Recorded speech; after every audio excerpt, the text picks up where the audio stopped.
अभी भी औरत को हकूक चाहिए। एक गांव के चौधरी के बेटे की शादी थी।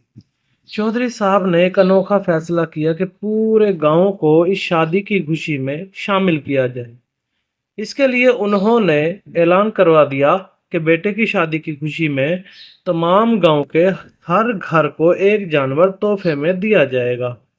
मजीद ये कि जिस घर में मर्द का राज होगा वहां एक घोड़ा दिया जाएगा और जिस घर में औरत का राज होगा वहां एक मुर्गी दी जाएगी।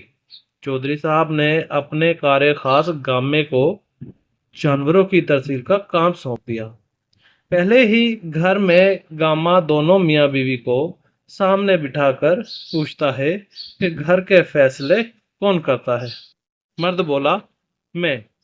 गामे ने जवाब दिया कि जनाब, सारे घोड़े किसी न किसी के हो गए हैं, अब सिर्फ 3 बाकी हैं, एक काला, एक सुरख, एक चीना।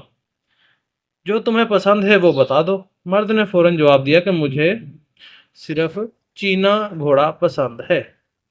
पास ही बेटी पास ही बैठी बीवी ने बुरा सा मुंह बनाते हुए अपने खावंद को टोका और ऊंची आवाज में बोली, नहीं नहीं, हम काला घोड़ा लेंगे। मैंने देखा हुआ है, इसके माथे पर सफेद फली है, वो बहुत बड़ा सोना लगता है।